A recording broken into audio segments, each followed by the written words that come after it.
Muito bom dia, meus amigos. Pela graça de Deus, chegamos ao 11º capítulo da segunda carta de Paulo aos Coríntios. Eu convido a você que ainda não se inscreveu em nosso canal, estamos no YouTube, canal Antônio Lima Braga Júnior, que você vá lá, faça a sua inscrição, clique no sininho para que você possa receber as notificações e também curta os nossos vídeos para que nós possamos alcançar mais pessoas. Estamos também no Instagram e no Facebook. No Facebook, durante todos os dias da semana, a gente vai postando parte do capítulo que a gente fala aos domingos. Lembro também que o nosso intuito não é nenhum curso teológico, até porque eu não tenho bagagem para isso.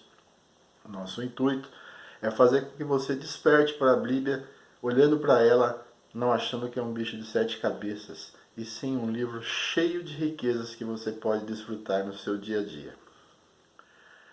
Aqui no 11º capítulo da segunda carta de Paulo aos Coríntios, Paulo fala sobre os falsos apóstolos.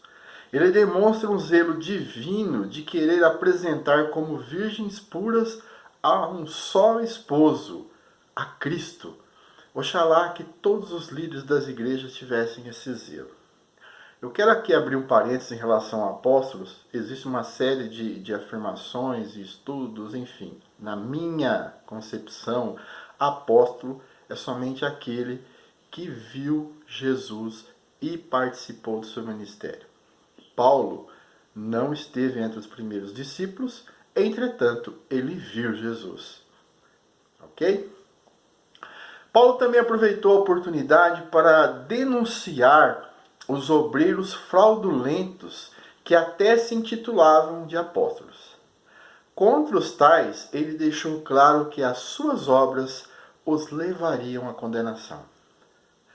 3 aspectos estavam perturbando a mente daquele povo: outro Jesus, espírito diferente e evangelho diferente. Está no versículo 4.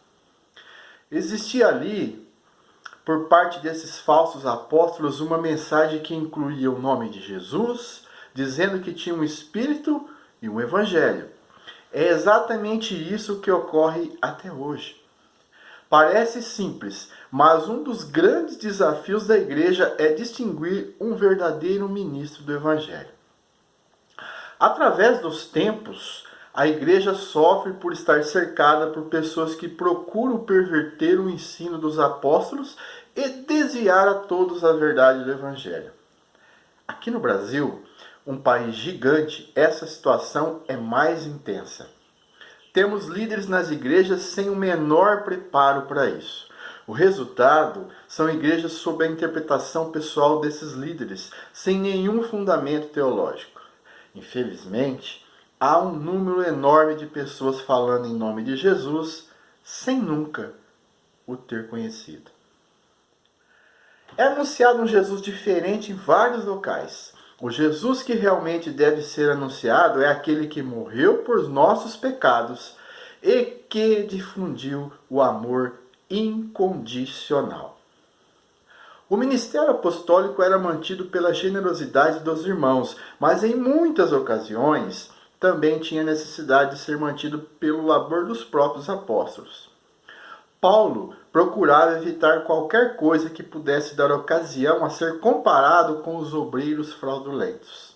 Sendo assim, nas regiões da Acaia, ele não recebeu a ajuda dos coríntios, para não causar nenhum impedimento no avanço da pregação do evangelho naquele lugar.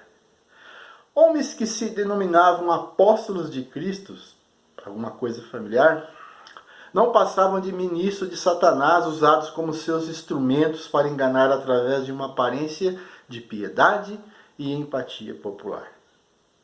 Alguns coríntios, entretanto, estavam aparentemente ofendidos pelo fato de Paulo ter recusado suas ofertas. Naquela cultura mediterrânea dos dias de Paulo, a doação e recebimento de presentes era frequentemente a maneira de estabelecer e manter amizades. Aqueles que viviam sob esse sistema de valores podem ter visto a recusa de Paulo de seu presente como uma afirmação de superioridade. Entretanto, Paulo tinha orgulho de ter levado a palavra para aquele povo sem ser um peso para eles. enquanto os falsos apóstolos exigiam sustentabilidade da igreja. Um dos truques de Satanás é declarar e fazer o que é bom, enviando à igreja seus servos que fingem ser cristãos, mas que trazem somente divisão. O fim deles será conforme as suas ações. Como se não bastassem, as perseguições contra o evangelho ainda tinham as perseguições traiçoeiras de dentro da igreja. Isso de alguns que, se dizendo irmãos, ousavam, com suas astúcias, desviar a igreja da verdade. Igualzinho aos dias de hoje. Existem, meus amigos, satanistas dentro das igrejas, infiltrados, levando desavenças e tentando minar o ministério de Cristo. Mas eles não sabem que, estando infiltrados dentro das igrejas, eles estão sendo evangelizados. Pode acontecer um dia deles ter uma verdadeira conversão dentro da igreja, mas existem muitos satanistas infiltrados. Já no final do capítulo, Paulo fala sobre seus sofrimentos, suas prisões, mostrando a diferença de seu ministério. Estar à frente de um trabalho religioso requer renúncias, requer aptidão para as mais diversas pressões. Há quem ache que estar à frente do ministério é viver vida boa, tranquilo. Alguns vivem sim, mas aqueles sérios têm que renunciar a muita coisa. Entretanto, o mais importante deve ser mencionado. Deus sempre esteve com Paulo. Sejamos imitadores do profeta dos gentios.